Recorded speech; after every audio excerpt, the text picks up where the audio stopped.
हम एक थे, एक अलग हो गया, अब हम दो लोग हैं।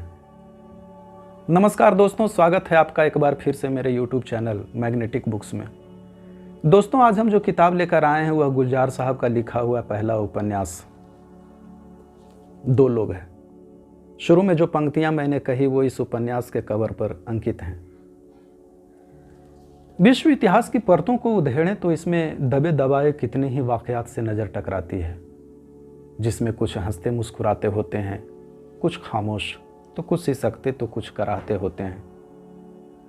जाहिर सी बात है, इन वाकयात या यूं कहें प्राप्त दस्तावेज में सबसे स्याह दस्तावेज, मर्माहत करने वाला दस्तावेज, मन को कचोटने वाला दस्तावेज वो होता है जिसमें विश्व और विश्व में रहने वाले लोगों के साथ होने वाली क्रूरता, बर्बरता, नरसंहार और फिर उसमें जान बचाने की जद्दोजहद दर्ज होती है।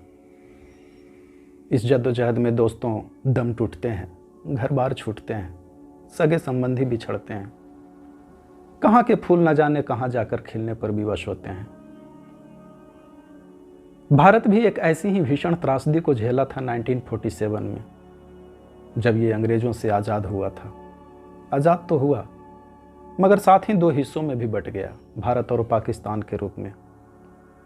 इस तकसीम ने एक ऐसी गहरी लकीर खींची जिसकी टीस आज तक कई सीनों में बरकरार है। इसके कई चश्मदीद आज भी हमारे बीच मौजूद हैं, जिनमें एक हैं गुलजार साहब। इसी भारत विभाजन पर गुलजार साहब का यह पहला उपन्यास है दो लोग, जिसकी बात आज हम करेंगे। गुलजार साहब कौन है यह कहने की ज़रूरत नहीं है, आप सब जानते ही हैं।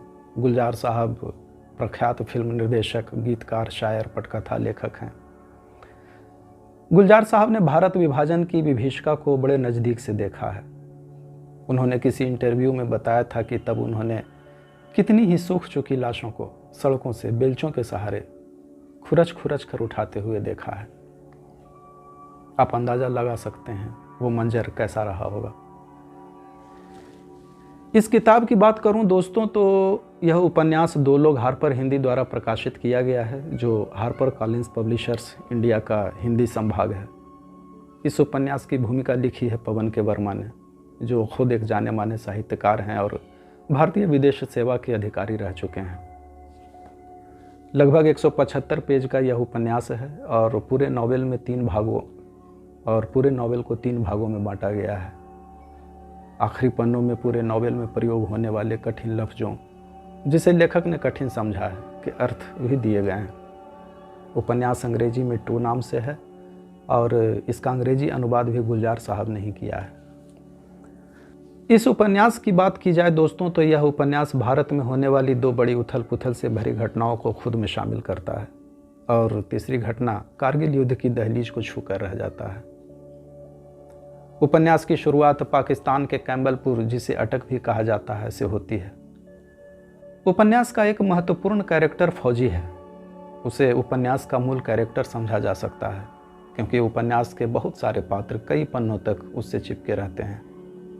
ये एक फौजी नामक ड्राइवर है जो बंटवारे की सुगबुगाहट के बीच दंगे की आशंका, जिसकी पृष्ठभूमि बनती प्रतीत हो रही थी, अपने ट्रक में अपने पहचानने वाले, अपने आस पड़ोस के लोगों को लेकर सरहद पार कराने का बीड़ा उठाता है। इस क्रम में कई भीषण परिस्थितियों का सामना करना पड़ता है। इस उपन्यास में 1947 के पहले बंटवारे की जो सुगबुगाहट हो रही थी, उस बीच आम लोगों में किस प्रकार की बेचैनी, कैसी चर्चाएं, कैसे अंदेशे पैदा हो रहे थे, इसका विस्तृत विवरण दो पात्र मास्टर फैजल और करम सिंह के माध्यम से किया गया है। ये दोनों गहरे दोस्त हुआ करते थे। एक बड़ा मार्मिक प्रसंग आता है जब करम सिंह कैम्बलपुर से पलायन करने की सोच रहा होता है तो अपनी भैंस को रात के अंधेरे में मास्टर फैजल के दरवाजे के सांकल से बांध देता है और भैंस की पीठ पर लिख देता है, मैं शर्मिंदा हूँ, पाकिस्तान तुम्हारे हवाले करके जा रहा हूँ। यकीनन उपन्यास पढ़ते हुए कुछ और भी ऐसे घटनाक्रम सामने आएंगे जिससे आपकी आंखें नम हो जाएंगी, किताबें मोड़कर गहरी सोच में पड़ जाएंगे, तब के दर्द को महसूस करने लगेंगे। खासकर तब जब एक बच्चा दंगे में अपने माँ बाप को खोकर अपने दादा के साथ जान बचाकर भागता है और फौजी की ट्रक में अपने दादा को बिठाने के लिए गिड़गिड़ाता है, ट्रक खचाखच भरे होने के कारण कम से कम अपने दादा को बिठाने का आग्रह करता है और खुद पैदल जाने की बात करता है। उपन्यास में औरतों पर हुए जुल्म का विवरण भी आपको झकझोर देगा। सोनी मोनी दो बहन की कहानी भी ऐसी ही है, जिसमें मोनी के पेट में पल रहे दंगाइयों की निशानी उसे जिस मानसिक स्थिति में पहुंचा देता है और उसका जो हृदय विदारक परिणाम उभर कर सामने आता है वह काफ़ी मर्माहत करता है। उपन्यास के पात्रों का एक साथ हिंदुस्तान आना और फिर इधर उधर फैल जाना, अपने अस्तित्व को बचाए रखने के लिए संघर्ष करना उपन्यास को विस्तार देता रहता है। ये विस्तार 1984 के सिख दंगे तक पहुंचता है। 1947 के बच्चे एक बार फिर कत्ल गारत के दौर को देखते हैं, झेलते हैं। उपन्यास कुछ और विस्तार पाता है और अपने आखिरी पन्ने के साथ उसी शुरुआती पात्र फौजी के साथ 1999 के कारगिल युद्ध की दहलीज तक पहुंचता है। दोस्तों, उपन्यास अपनी शैली और प्रवाह से शुरू से लेकर अंत तक बांधे रखने में सफल रहता है। यकीन तो यह भी है कि एक या बमुश्किल 2 सीटिंग में आप पूरी किताब खत्म कर लेंगे। विभाजन के दंश झेल चुके सारे पात्र 84 के सिख दंगों को किस प्रकार झेल रहे थे, कौन सा पात्र किस कोने में किस तरह अस्तित्व बचाए रखने की कोशिश कर रहा था, इसे बहुत अच्छी तरह से पेश किया गया है। गुलजार साहब ने उपन्यास के शुरुआत में ही लिख दिया है कि इसके कई पात्रों को देश के अन्य हिस्सों में वो देख मिल चुके हैं। अगर मैं अपनी बात कहूँ एक पाठक के तौर पर दोस्तों, तो ऐसा लगता है कि उपन्यास बहुत जल्द ख़त्म हो गया। प्यास बनी रह गई, लगा कुछ और पढ़ने को मिलता। गुलजार साहब ने शुरुआत में ही जैसा कि लिखा है, ये उपन्यास है या उपन्यासिका, इस बात पर बहस भी हुई है, शायद इसलिए कि कथानक को अधिक विस्तार नहीं दिया गया। उपन्यास चूँकि कैम्बलपुर की पृष्ठभूमि पर है, इसलिए कुछ पंजाबी शब्दों के अर्थ पकड़ में नहीं आते हैं। ऐसे शब्दों के अर्थ भी आखिर में जोड़ दिए गए होते तो अच्छा होता। दूसरी बात, किताब जिस मूल्य पर उपलब्ध है, ऐसे में इसकी पेज की क्वालिटी और अच्छी होनी चाहिए थी और साथ ही इसके फ़ॉन्ट को भी और भी बेहतर करने की गुंजाइश थी। शायद ऐसा किन्हीं को न महसूस हो।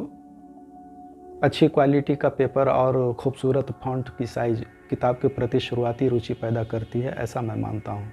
बहरहाल, इस उपन्यास की शैली और प्रवाह आपको बांधे रखने में सफल रहेगा। भारत विभाजन पर मौजूद तमाम किताबों में एक ये भी उपन्यास के रूप में किताब है, जो तब की त्रासदी और उसे झेल रहे लोगों की मनोदशा को समझने में मदद करती है। इसलिए ये उपन्यास 2 लोग आप पढ़ सकते हैं। किताब अमेज़न पर उपलब्ध है, आप वहाँ से ऑर्डर कर सकते हैं। तो अभी के लिए बस इतना ही दोस्तों। आशा है आपको ये बुक रिव्यू पसंद आई हो। अगर पसंद आई हो तो इस वीडियो को लाइक करें और चैनल को सब्सक्राइब ज़रूर करें, क्योंकि आगे भी ऐसे ही वीडियो आपको इस चैनल पर मिलते रहेंगे। और साथ ही आपको याद दिला दूं दोस्तों कि इस चैनल पर साहित्य जगत के श्रेष्ठ लेखकों की कहानियाँ और कविताएँ भी आपको ऑडियो फॉर्म में मिलती हैं। बहुत सारी कहानियाँ पड़ी हुई हैं, उन्हें भी आप जाकर सुनें और अपना प्यार दें। इसी आशा और उम्मीद के साथ कि फिर मिलते हैं अगले वीडियो में। तब तक के लिए धन्यवाद।